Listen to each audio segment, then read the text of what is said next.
Indépendance totale. 7h, 10h sur Radio Courtoisie, ligne droite, Corentin Périni. Nous sommes avec Didier Maisto ce matin. Bonjour Didier.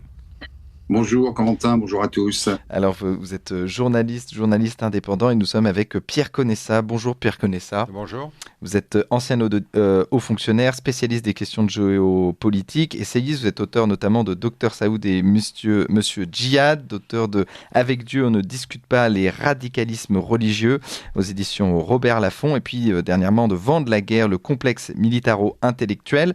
Et vous êtes avec nous ce matin pour parler de ce livre État des lieux du salafisme en France, du séparatisme au terrorisme aux éditions L'Aube. Alors, il y a plusieurs chiffres, notamment 1547 cas de comportement séparatiste et de contestation de la loi républicaine en 2 ans, 627 cas déclarés de contestation religieuse dans l'école publique pour la seule année 2021, 58 attentats déjoués depuis 2015. Alors pour vous, le séparatisme et le terreau finalement du terrorisme. On va évidemment parler de cette tuerie à Arras de ce professeur Dominique Bernard qui a été assassiné donc par un jeune homme d'origine tchétchène. Et vous en parlez de ce livre. Alors ce qui est incroyable, c'est que votre livre État des lieux du salafisme est sorti il y a 1 mois et pourtant il a jamais été autant d'actualité. On a vraiment l'impression qu'il est sorti après donc cet attentat contre ce professeur d'Arras, parce que donc le profil du tueur d'Arras, c'est qu'il est d'origine tchétchène.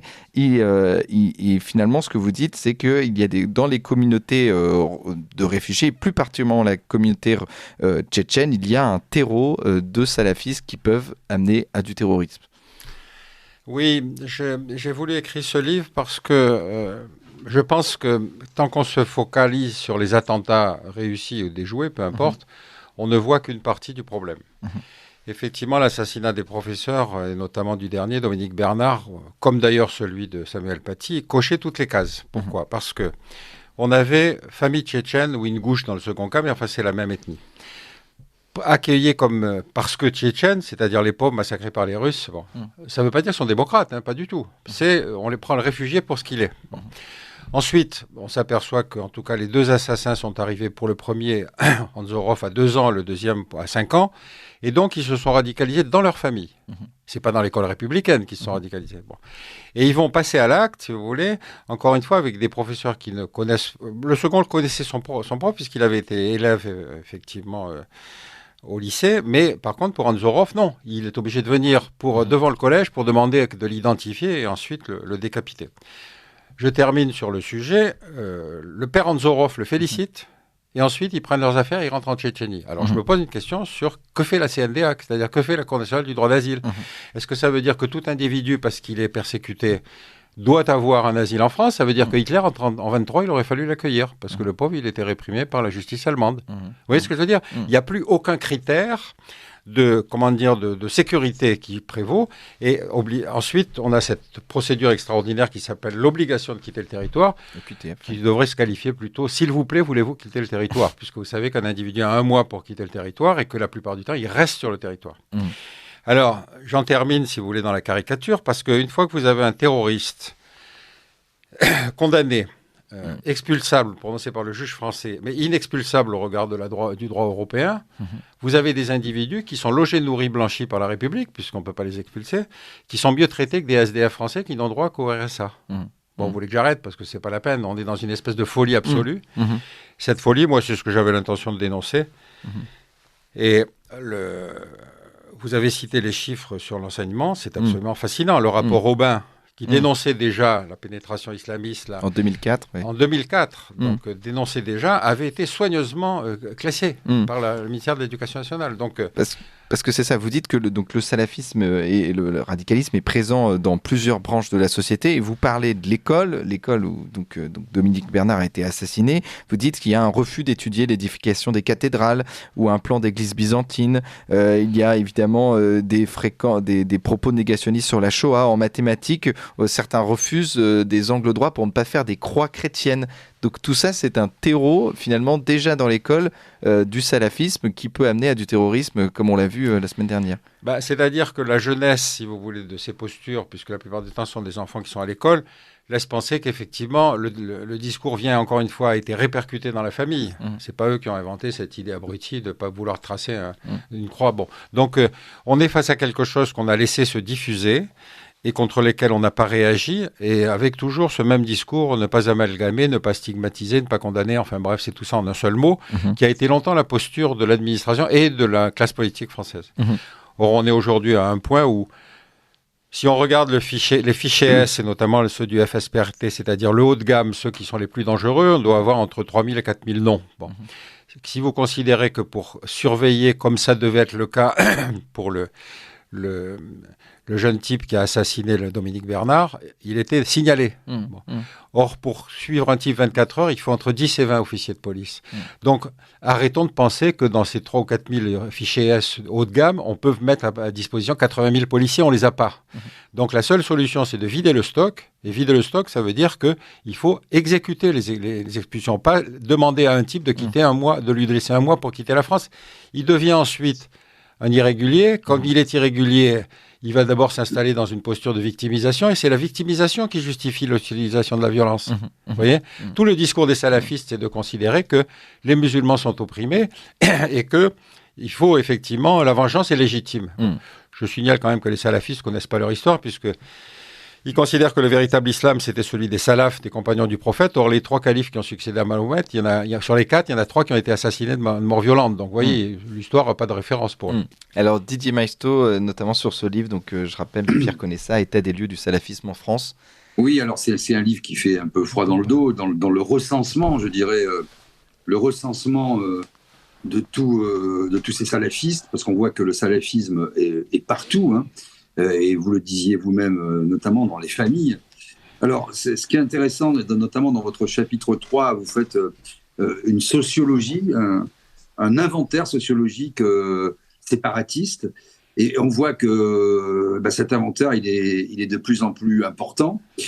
Et finalement, ce qui ressort de votre livre, c'est que l'attentat, c'est la dernière phase, la commission de l'attentat ou la tentative de commission d'un attentat est la dernière phase, alors qu'on a tous les éléments qui sont présents et qu'on ne veut pas les voir. Alors quand je dis on, c'est là que j'aimerais vous interroger, c'est finalement un peu toutes nos démocraties, et particulièrement la France, hein, avec sa vocation d'universalisme, ses valeurs de liberté, d'égalité, de fraternité, qui peut-être...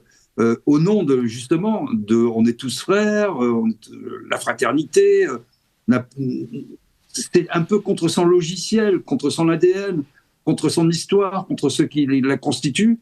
Ma question est simple, est-ce que les démocraties ont été trop naïves ? Est-ce qu'elles ont péché justement par leur qualité, et notamment la France, par leurs valeurs ? Et comment y remédier aujourd'hui ? Comment remédier à cette naïveté ? Et une dernière question qui est subsidiaire mais qui est complètement reliée, n'est-il pas déjà trop tard ? N'est-il pas déjà trop tard ? C'est la question que tout le monde se pose, parce qu'on n'a plus de larmes, on n'a plus de résilience, on voit les choses se répéter à l'envi, et la classe politique qui fait des tweets « oh là là », les gens en ont ras-le-bol et ont envie de vivre sereinement, tranquillement, sans être raciste, ni anti-musulman, etc. Donc, comment faire ? N'est-il pas trop tard ? Pierre connaît ça. Écoutez, malheureusement, vous avez fait le diagnostic le plus terrible qui soit, c'est-à-dire qu'il faut un sursaut républicain et essayer de comprendre le pourquoi de cette espèce de banalisation du mal qu'on a laissé s'installer. Donc, il y a plusieurs choses dans ce que vous avez dit. D'abord, il faut bien considérer que je refais un retour en histoire, une histoire longue. Vous savez, quand on fait les procès de Nuremberg et les procès de Tokyo, on va reprocher aux Allemands les pratiques qu'ils ont eues pendant la guerre. Et pendant le procès de Nuremberg, on va réprimer les émeutes de Sétif et on va bombarder Haiphong. C'est-à-dire qu'on recolonise. Ça vous prouve combien la bonne conscience était installée, c'est-à-dire qu'on retrouvait le droit puisque c'était des terres coloniales. Or, on sait la suite, c'est-à-dire que les guerres de décolonisation, on y a pratiqué les mêmes horreurs ou certaines des mêmes horreurs qu'avaient fait les Allemands. Bon. Donc, il faut arriver à ce discours critique qui fait qu'à un certain moment, on reconnaît ses responsabilités sans être complètement obligatoirement dans la repentance significative. Cette repentance, évidemment, regardez le rapport avec l'Algérie, il est très significatif. C'est-à-dire qu'aujourd'hui, le plus grand nombre d'étrangers frappés par des OQTF sont des Algériens. Bon. Or, l'Algérie ne donne de moins en moins de laissez-passer consulaires, c'est-à-dire qu'ils nous disent « gardez-les ». Bon. Donc, il y a un moment où, si vous voulez, sur le plan diplomatique, il faut accepter de taper sur la table. Et puis, encore une fois, dans la schizophrénie de la relation franco-algérienne, penser que les Algériens, c'est quand même les militaires qui sont au pouvoir depuis 20 ans, hein, donc on laisse tomber ça. Mais tout le discours des militaires pour se légitimer, c'est nous sommes les héros de la guerre d'indépendance, c'est nous qui sommes porteurs de l'identité nationale. Et donc, ils vont continuellement utiliser un discours anti-français. Or, la demande de visa est perpétuellement en augmentation. C'est-à-dire que la France est le seul pays de dérivation, si vous voulez, de cette oppression militaire en Algérie. Donc, il y a un moment, si vous voulez, il faut arrêter quand même. On ne peut pas continuellement faire semblant que depuis la guerre d'Algérie, nous n'avons avec l'Algérie qu'un rapport difficile et coupable. Bon, je pourrais vous en citer d'autres exemples. Les deux auteurs des deux attentats sur des professeurs, vous avez toute la thématique. L'enseignement, évidemment, les salafistes voudraient bien reprendre la main sur l'enseignement. Une des méthodes, c'est justement ce terrorisme intellectuel qu'ils essayent de faire régner sur certains cours, et les cours d'histoire sont les plus sensibles. Ensuite, vous avez l'identité tchétchène. Les Tchétchènes, par nature, la CNDA a dû se dire oui, les pauvres Tchétchènes massacrés par les Russes. Or, les Tchétchènes sont le groupe le plus important chez Daesh. Bon. Et donc, au bout du compte, vous avez des gens qui, en dépit de l'accueil français, etc., vont radicaliser leurs enfants. Donc, il y a un moment où il faut revoir le droit d'asile. Voilà. Donc, ça fait beaucoup de questions en même temps. Dernier aspect qui n'est pas négligeable non plus, une des variables de la politique étrangère aujourd'hui, ce sont les diasporas. Ce sont les diasporas, c'est-à-dire de communautés qui s'identifient à la fois sur leur pays de départ et sur leur pays d'accueil. Bon, ça a été analysé, par exemple, sur le lobby juif aux États-Unis, mais on a aussi un lobby salafiste, mais qui n'agit pas obligatoirement par les mêmes voies, mais avec une espèce de culpabilisation qui est portée par certains universitaires, qui font que, par nature, le musulman est un opprimé. Mais enfin, les dictatures dans le monde musulman, ce n'est pas les Occidentaux qui les ont installées. Donc, vous voyez, on est dans cette schizophrénie et qui est malheureusement typiquement française. Alors justement, Pierre Conessa, on va revenir évidemment sur le conflit entre Israël et la Palestine, l'impact que ça a en France, notamment le poids du Hamas dans le séparatisme, parce qu'il y a donc une partie de la communauté musulmane, en tout cas en France, qui se sent proche du Hamas sans être proche du Hamas terroriste, d'autres qui se sentent proches du Hamas terroriste. Est-ce que Hamas peut être le nouveau Daesh palestinien? Est-ce que justement il y a un terreau aussi en France de personnes islamistes qui pourrait se reconnaître dans le Hamas et dans les exécutions qu'elle fait. Donc notamment, on a vu ça il y a 2 semaines en Israël. Bon, il y a 2 questions différentes dans ce que vous posez comme question. D'abord, est-ce qu'il y a un lien mécanique, si vous voulez, entre les postures terroristes en France et la situation d'Israël? La situation d'Israël, on peut en parler séparément, mais je pense que de plus en plus, on est face à un terrorisme endogène. C'est un terrorisme français, porté soit par des réfugiés d'un droit d'asile français, soit par des jeunes Français de 2e ou 3e génération, si vous voulez, et qui vont se radicaliser dans un discours qui va trouver écho chez eux, et qui est encore une fois celui du discours de la victimisation. Qu'en arrière-fond, il y ait l'affaire d'Israël, de Gaza, etc., c'est possible. Mais je trouve que le lien n'est pas mécanique. Si on n'étudie pas les raisons internes, si vous voulez, de ce terrorisme, et en particulier qu'on n'applique pas les OQTF, c'est-à-dire qu'on laisse sur le territoire des gens qui, ne pouvant pas travailler, restent, si vous voulez, dans cette semi-clandestinité, là, on est complètement fautif.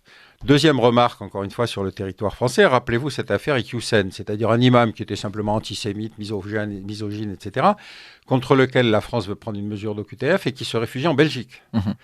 Et les juges belges ne veulent pas l'expatrier parce qu'ils considèrent que sa vie est menacée en France. Je veux dire, comme ça vient de la Belgique, on est quand même dans des moments où on peut se demander si le droit européen est tout à fait adéquat. Et enfin, dernière remarque, vous avez cette jurisprudence de la Cour de justice, de la Cour de justice européenne qui va poser comme condition à une expulsion que le pays expulseur vérifie que son expulsé va être bien traité dans le pays où il sera accueilli.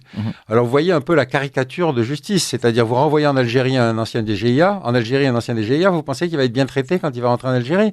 Et donc vous le gardez sur le ventre et vous le gardez un individu dangereux. Là on a le cas avec les Tchétchènes. Je vous rappelle que quand même sur l'affaire Anzorov, une fois que le jeune Anzorov a décapité Samuel Paty, son père le félicite et toute la famille rentre en Tchétchénie.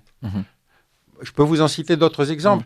Les ONG qui pèsent systématiquement pour l'accueil ne s'excusent jamais quand un individu devient terroriste. Oui. Dans le cas où ça va... Justement, je trouve ça très intéressant parce que je pense que vous mettez le doigt sur un sujet qui est peu abordé, qui n'est pas du tout abordé en fait par la classe politique.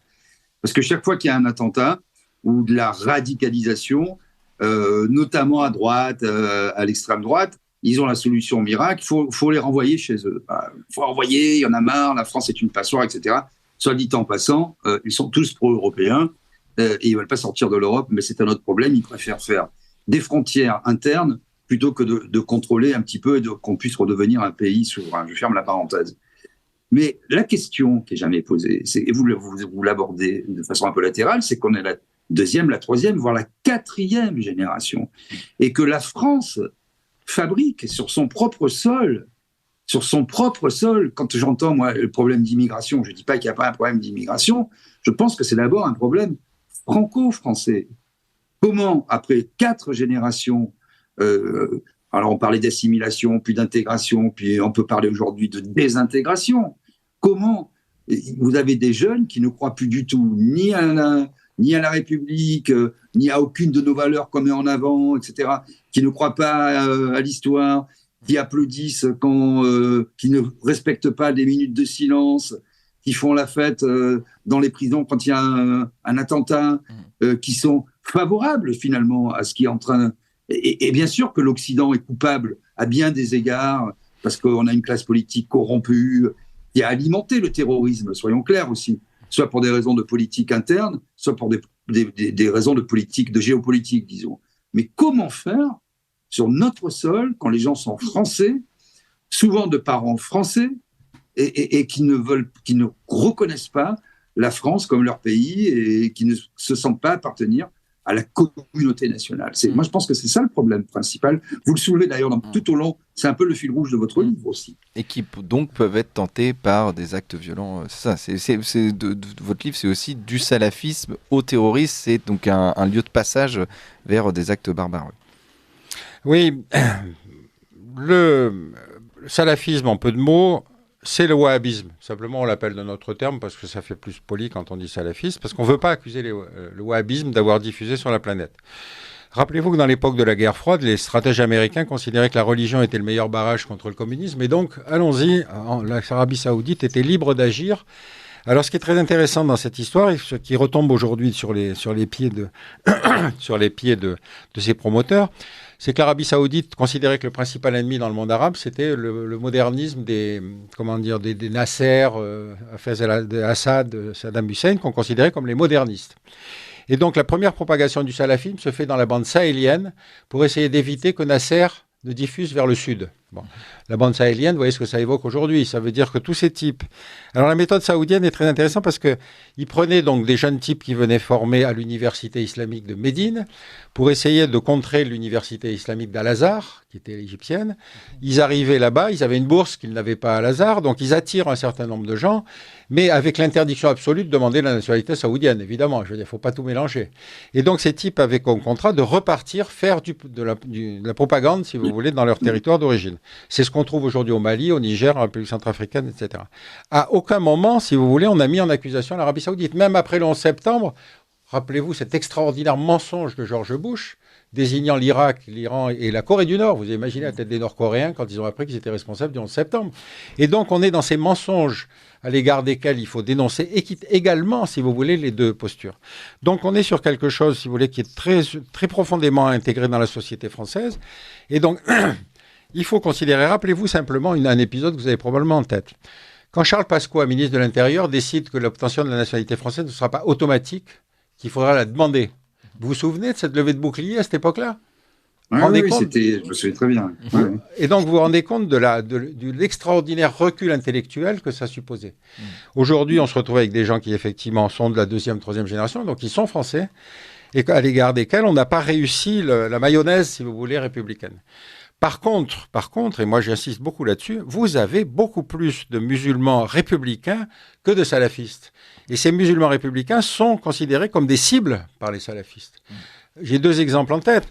Madame Imziaten. Madame Imziaten est la mère du soldat qui a été assassiné par Mera. Absolument. Cette femme formidable va dans les quartiers et elle me disait, mais moi, ils n'osent pas me critiquer parce que je suis leur mère. Et donc, je peux leur parler. Et la deuxième chose, c'est qu'elle portait son voile et quand elle va un jour à l'Assemblée qu'on va lui demander de témoigner, on lui demande d'enlever son voile. Vous voyez la caricature de posture. C'est plus facile de demander à une femme d'enlever son voile que de se positionner sur une question aussi sérieuse. Elle vient d'avoir la Légion d'honneur. Donc, enfin, on la reconnaît. Deuxième remarque, c'est des imams comme Tarek Oubrou. Tarek Oubrou, grand imam de Bordeaux, refuse la protection policière. Or, il est continuellement sur menace. Donc, vous voyez cette situation, c'est ces musulmans républicains qu'on interpelle tout à coup quand il y a un attentat en leur disant « Bon, vous êtes musulmans, alors qu'est-ce que vous en pensez ?» Et quand je dis « Ben non, moi je suis français, musulman ». Et donc, pourquoi les désigner, si vous voulez, les agréger dans une espèce d'investigation en leur disant « Mais attention, on n'est pas tout à fait sûr que vous soyez français ». Donc voilà, je crois qu'il y a des choses à changer, notamment à l'égard de ces musulmans républicains. Et puis ensuite, deuxième chose, c'est la dureté du bâton. C'est-à-dire, pourquoi une OQTF serait-elle une demande de quitter le territoire alors que c'est mentionné comme une obligation de quitter le territoire? Alors, oui, et puis Didier Maistre. Pardon, Corentin, rapidement, juste, on l'a évoqué un peu en filigrane, sur la question de ce qui se passe en Israël et avec le Hamas, justement, il y a un glissement qui est dangereux, parce que dans peut-être une absence de culture, parce que c'est vrai qu'il n'y a plus beaucoup de culture géopolitique et historique en France, hein, notamment chez les jeunes générations, ça fait quand même peur, pas faire c'était mieux avant, mais quand même. En fait, quand beaucoup de gens estiment que les mouvements terroristes représentent le droit, par exemple, légitime des Palestiniens à pouvoir disposer d'un État, etc., et qu'il y a ce glissement, finalement, tout vaut tout, on est dans le relativisme et on ne rend service à personne, ni aux Français, ni aux Israéliens, ni aux Palestiniens, ni à la cause arabe dans son ensemble. Ça, c'est très difficile de lutter contre ça, et peut-être que c'est un problème aussi culturel, un problème de courage, et un problème d'un peuple qui n'est plus tellement conscient de ce qu'il est, de ce qu'il a constitué, et donc on est dans le grand maelstrom, vous ne trouvez pas? Moi, je voudrais surtout faire remarquer que le terrorisme n'est pas un ennemi, c'est un moyen d'action. C'est un moyen d'action. Quand on a le début de la guerre d'Algérie, moi je vivais en Algérie à l'époque, si vous voulez, évidemment on considérait que les terroristes étaient tous méchants, on aboutit finalement à l'indépendance. Bon. Je vais vous citer un autre exemple qui est beaucoup plus gênant. Les Ouïghours, à l'égard desquels, si vous voulez, tout le monde aujourd'hui considère qu'ils sont massacrés, opprimés, etc., font un attentat à la voiture piégée sur la place Tiananmen. Alors, si vous avez un groupe qui fait un attentat dans la capitale et qui tue des citoyens, est-ce que vous considérez que c'est un groupe terroriste? Non, les Ouïghours, c'est pas pareil. Donc, encore une fois, c'est le déclenchement, c'est George Bush qui déclare la guerre globale contre le terrorisme, surtout pas l'Arabie Saoudite, et qui va désigner l'Iran, l'Irak, la Corée du Nord. On va aboutir à la destruction d'États dans le Moyen-Orient qui vont générer partout du terrorisme. Donc, il y a un moment où il faut arrêter. Je vous cite un exemple que je trouve très, très caractéristique. Je vous l'ai cité tout à l'heure, celui de la reprise de la recolonisation avec les mêmes méthodes que les Allemands, alors qu'on est en plein procès de Nuremberg. Et il y a d'autres situations, si vous voulez, dans lesquelles, en 1948, quand on adopte la Convention internationale des droits de l'homme, les 5 membres permanents qui vont créer l'ONU sont la France et la Grande-Bretagne, qui sont les 2 grandes puissances coloniales de la planète, les États-Unis, qui sont racistes et ségrégationnistes, la Russie de Staline et la Chine de Chiang Kai-shek. Donc, dans le genre politique extérieure, faites ce que je dis, faites pas ce que je fais, c'est quand même assez fascinant. Pierre Conessa, on va revenir là-dessus. Il est 9h, c'est l'heure du bulletin d'actualité de Liselotte Dutreuil, puis après, je reviens vers vous. Ligne droite. Très haut, il y a une place pour nos idées. Vue de haut. Alors nous sommes avec Pierre Conessa, vous nous parlez du salafisme en France et je voulais revenir avec vous sur les réseaux sociaux parce que évidemment nous fêtons malheureusement les 3 ans de la mort nous commémorons plutôt les 3 ans de la mort de Samuel Paty, juste après donc qu'il y a eu la semaine dernière donc l'assassinat de Dominique Bernard, et dans l'affaire Paty il y avait une fatwa sur les réseaux sociaux, une fatwa plébienne aujourd'hui donc il y a eu une mobilisation du salafisme sur les réseaux sociaux. Aujourd'hui, notamment ce qui s'est passé en Israël, on a pu voir donc ce qu'ont fait les terroristes, notamment sur les réseaux sociaux aussi, les massacres qui se sont tués en Israël. Donc aujourd'hui, il y a une sorte de ce que vous appelez le djihadisme 2.0, où les salafistes donc, alimentent donc, ce sentiment anti-Occident et puis cette lutte armée contre l'Occident sur les réseaux sociaux.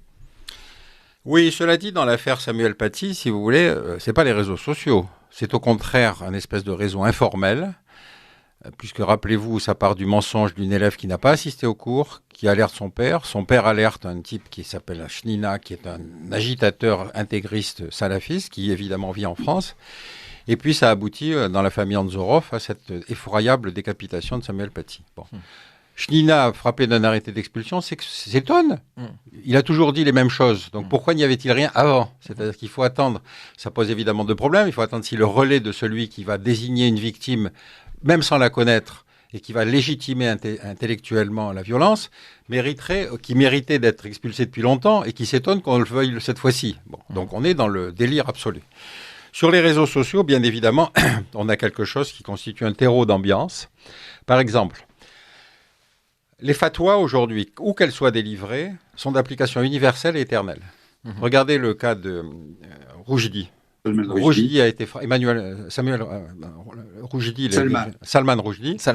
Salman Rushdie a été 30 ans après la fatwa du Khomeini, frappé d'un assassinat dans lequel il a perdu un œil par un type qui ne le connaissait même pas, qui n'avait jamais lu les versets sataniques. Mais ça veut dire que la fatwa était éternellement en dépit du fait que le gouvernement iranien avait dit non, on ne peut pas la retirer parce que c'est l'imam, mais elle ne sera pas d'application. Tu parles. Ensuite, elle est d'application universelle, puisque finalement, là, on voit que on peut avoir des Tchétchènes, réfugiés politiques qui vont décider de passer à l'acte sur des instructions qui sont données par des gens qui ne devraient pas être sur le territoire. Donc, je pense qu'il y a un moment où il faut arrêter cette mécanique droit de l'homiste. Dernière remarque, je cite un cas qui peut-être va intéresser vos auditeurs. Oussama Attar. Oussama Attar est un jeune type de banlieue qui va partir en Syrie faire la guerre avec Daesh. Bon. Et quand Daesh est réprimé, enfin quand Daesh disparaît, il se retrouve dans un camp kurde. Alors, à ce moment-là, commence une campagne de presse. Le pauvre, il est malade, il n'est pas soigné.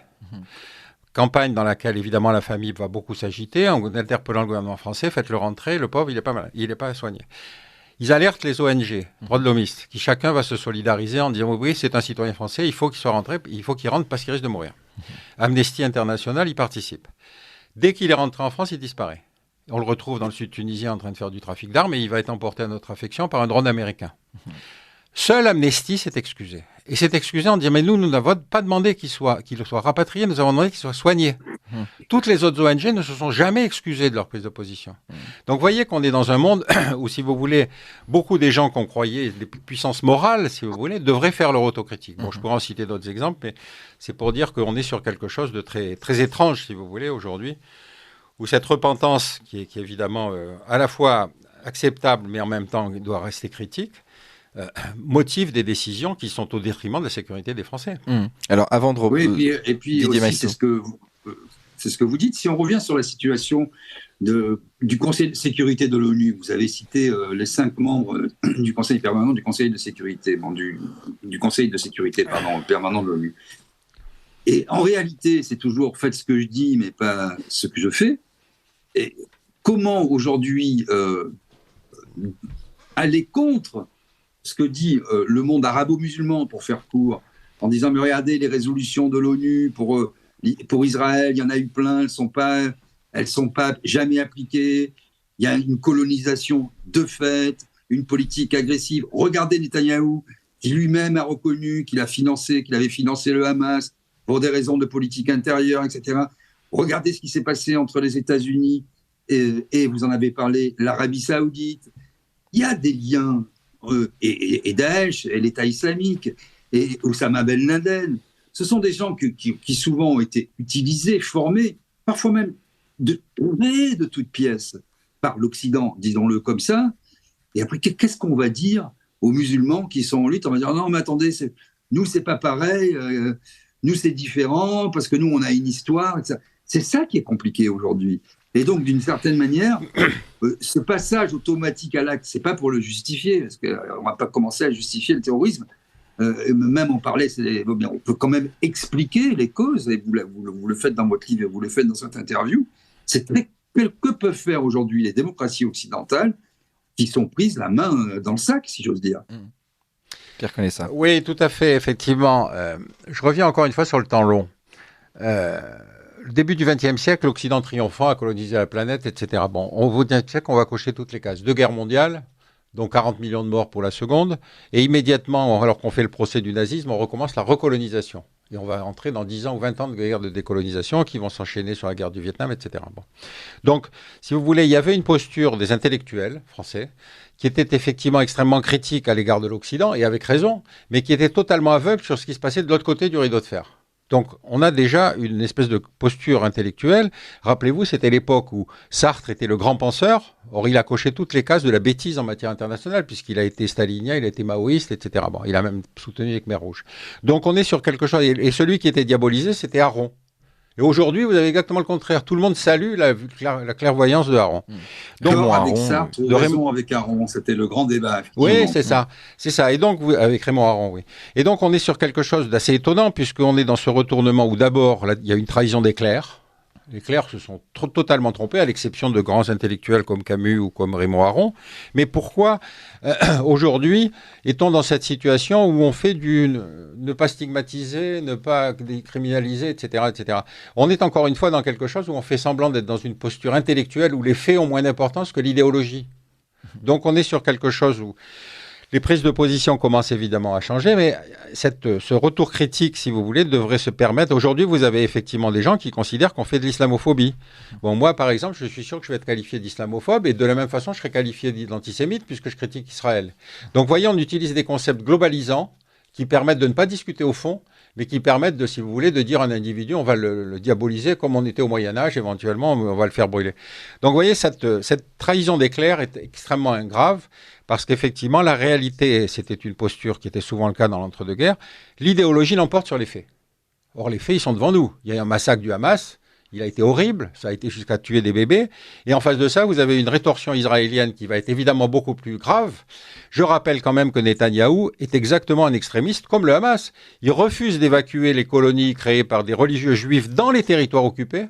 Il va même les faire protéger par Tsahal, et il est en train de fragiliser lui-même l'autorité palestinienne, mais il refuse de le faire. Donc on est bien face à un individu qui est un extrémiste. Et beaucoup de juifs d'ailleurs le disent. Pour que ce soit clair dans la tête des gens, c'est que l'extrême droite, parce qu'en France on appelle ça l'extrême droite, etc., en tout cas les ultra-religieux auxquels il est rattaché, avec lesquels il a des accords, sont des suprémacistes. Bien sûr. C'est-à-dire, au sens général du droit, qui confèrent à un peuple une supériorité, c'est ça leur idéologie, et qui dénie à l'autre la capacité à avoir le même nombre de droits parce que inférieur, quoi.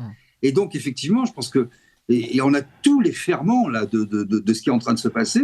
D'un côté, une ultra-orthodoxie représentée par Niaou et ses alliés, et de l'autre, le Hamas qui prend en otage le peuple palestinien. Qu'est-ce qu'on fait avec ça ? Alors, Pierre connaît ça. Oui, justement. Alors, vous pouvez répondre à cette question. Puis, je voulais aussi vous lancer sur l'extrême gauche, parce que on le rappelle, vous êtes plutôt critique de la politique d'Israël, mais vous êtes aussi critique d'une extrême gauche qui, pour vous, je vous cite, a longtemps cru au caractère révolutionnaire et anti-impérialiste de l'islam politique, et ça bien avant donc ce conflit entre Israël et la Palestine, bien avant donc notamment Daniel Obono, on le rappelle, qui a qualifié la Hamas de mouvement de résistance, notamment pendant la révolution iranienne, il y avait déjà cette alliance entre les marxistes et donc et les islamistes. Donc aujourd'hui, il y a encore cette alliance entre l'extrême gauche et l'islam politique dans ce conflit. Oui, mais parce qu'on utilise des concepts, si vous voulez, qui ne tiennent pas compte de la réalité des faits. Je vous prends la révolution iranienne. La révolution iranienne, rappelez-vous 53, le coup d'État organisé par les États-Unis pour renverser Mossadegh, qui avait l'idée stupide de vouloir nationaliser le pétrole. Bon.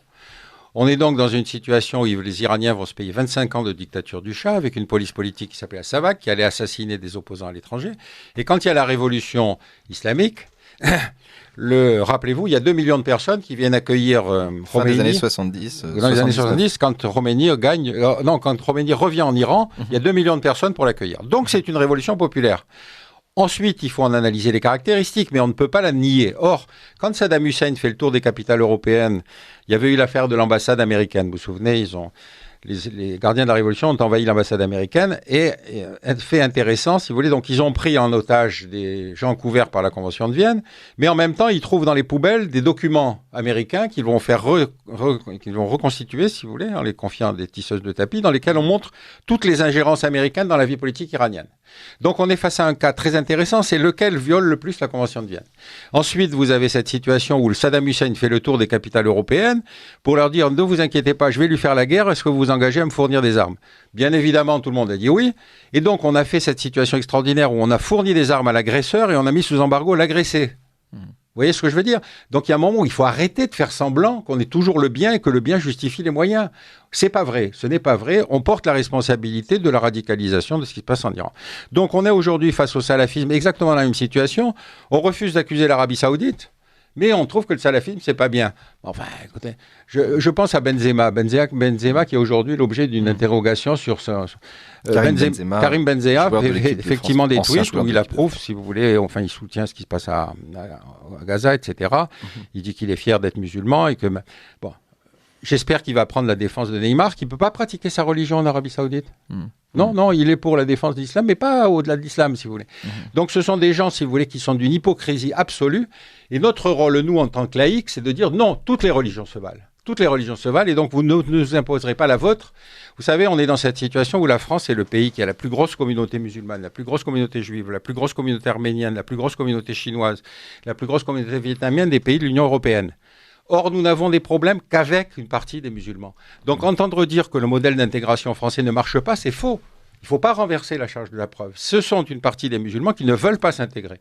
Mais s'ils ne veulent pas s'intégrer, moi, je trouve légitime de leur demander de regagner leur pays d'origine. Donc, encore une fois, je trouve que ce sentiment, si vous voulez, de culpabilité qui tient son origine dans ce temps long dont je vous ai parlé, il faut en sortir. Didier Maistre, dernière question. Oui, et en même temps, quand vous dites ça, on voit toute l'importance et la difficulté du problème. C'est, comme vous dites, ils doivent regagner leur pays s'ils ne se sentent pas intégrés, une partie des musulmans. Le problème, je n'ai pas les chiffres, parce qu'il n'y a pas de chiffres d'ailleurs officiels en tout cas, ce sont aussi beaucoup de Français. Ah bah tout à fait. Et renvoyer des gens qui sont Français, vous les renvoyez où ? Dans quel pays ? C'est ça la question, quoi. Pierre connaît ça. Et elle n'est pas simple. Non, il y a bien deux catégories. Il y a effectivement des étrangers qui, en situation régulière ou irrégulière, continuent à prôner des valeurs anti-républicaines dans l'école par leurs enfants, etc. Et puis, il y a évidemment des Français. Donc, ce n'est pas ceux-là qui sont concernés par les OQTF. Mais si des gens ont vide du stock, ceux qui n'ont rien à faire sur le territoire français, bon, écoutez, on aura fait une partie du problème, quoi. Alors Pierre Connaissant, on est obligé de s'arrêter là-dessus. Votre livre est très complet, hein. On n'a pas eu le temps de parler notamment des profils des djihadistes, parce qu'il y a certains djihadistes, vous dites, qui sont...